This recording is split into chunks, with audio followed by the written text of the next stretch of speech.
What if I told you that being smart with money has almost nothing to do with how intelligent you are, and everything to do with how you behave? Sounds strange, right? But stay with me, because what you're about to hear might completely change how you think about money forever. This is the story of a book called The Psychology of Money by Morgan Housel. It's not about complicated formulas, not about stock market tricks, not about becoming rich overnight. It's about something much deeper. It's about how we think about money, how we feel about money, and how those emotions quietly control our lives without us even realizing it. And today, I'm going to walk you through it like a story. So relax and listen closely, because somewhere in this story, you might just find yourself. Part 1. Nobody is crazy, just different. Let me ask you something. Have you ever looked at someone and thought, why would they spend money like that? Or, why don't they save anything? It feels like they're making bad decisions. But here's the twist. Nobody is crazy. They're just living a different story. Imagine two people. One grew up in a family where money was always tight. Every rupee mattered. The other grew up in comfort, where money was never a big worry. Now, both of them grow up and start earning. The first person saves every penny, scared of losing it. The second spends freely, because that's what feels normal. Who is right? That's the thing. Both of them are. Because money decisions are not just math. They're memories, emotions, experiences. And this is where most people fail. They judge others without understanding their story. So what can you do? Next time you see someone making a weird money decision, pause. Ask yourself, what kind of life made them think this is normal? Because once you understand that, you stop comparing and you start focusing on your own journey. And trust me, that changes everything. Part 2. Luck and risk, the invisible forces. Now here's something uncomfortable. A lot of success and a lot of failure comes down to luck. Think about it. Two people start a business. One succeeds massively. The other fails completely. Was one smarter? Maybe. But also, maybe not. Because timing, opportunity, even meeting the right person can change everything. Let me tell you a small story. A man invests in stocks early in life, during a growing economy.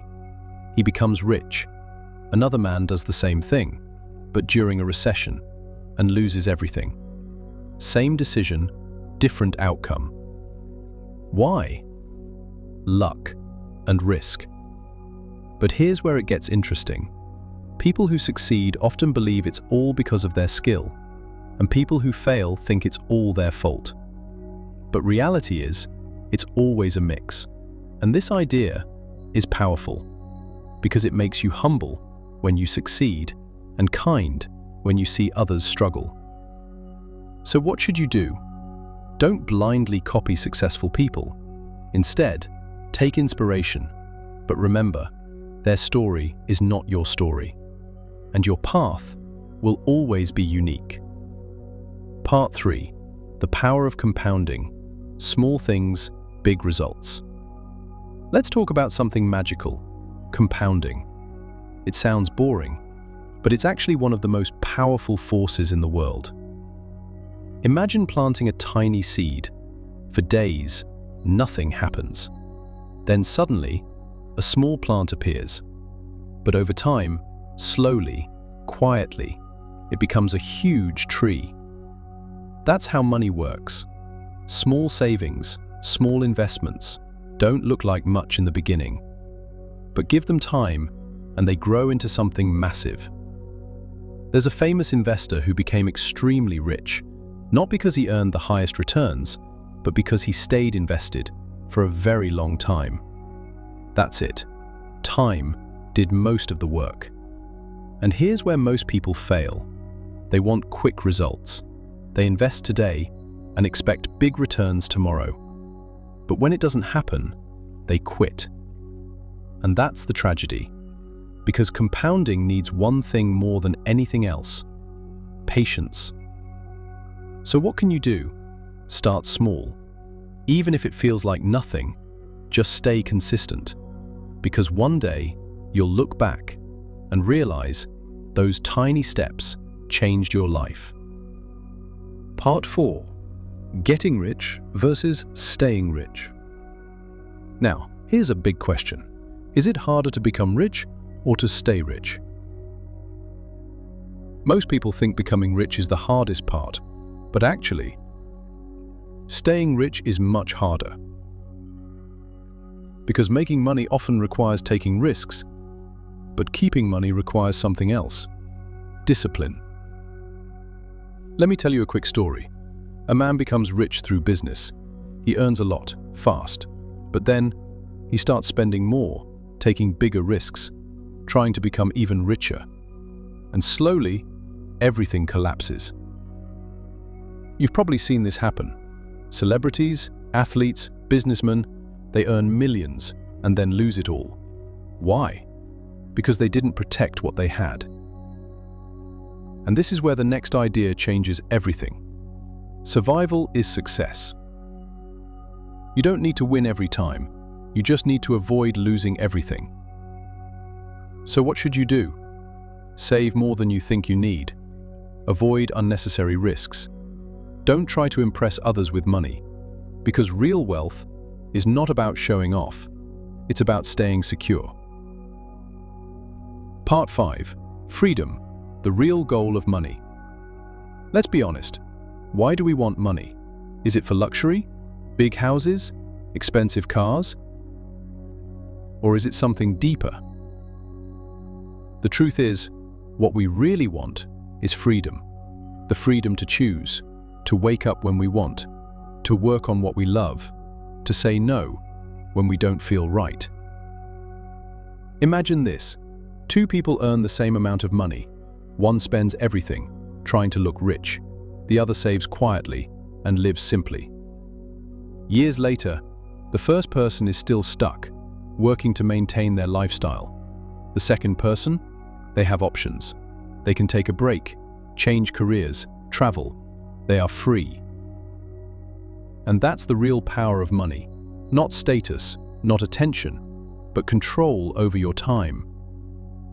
So next time you think about money, don't ask, how can I look rich? Ask, how can I be free? Because that question will lead you to a completely different life. Part 6. The danger of comparison. Now here's something that quietly destroys happiness: comparison. You see someone with a better phone, a bigger house, a nicer life, and suddenly, what you have feels small. But here's the truth. There will always be someone richer than you, always. No matter how much you earn, someone will have more. And if you keep chasing that, you'll never feel satisfied. Let me paint a picture. A man earns enough to live comfortably, but he keeps comparing himself to his richer friends. So he upgrades his lifestyle, spends more, takes on debt, just to keep up. From the outside, he looks successful, but inside, he's stressed, anxious, and trapped. And this is where most people fail. They spend money they don't have, to impress people they don't even care about. So what should you do? Define your own version of enough. Because once you know what's enough, you stop chasing and you start living. Part 7. Wealth is what you don't see. Let's clear a big misunderstanding. Wealth is not what you see. It's not cars, not clothes, not luxury items. Those are signs of spending money, not saving it. Real wealth is invisible. It's the money you don't spend, the investments you don't touch, the savings quietly growing in the background. Think about it. When someone buys an expensive car, what do you see? The car.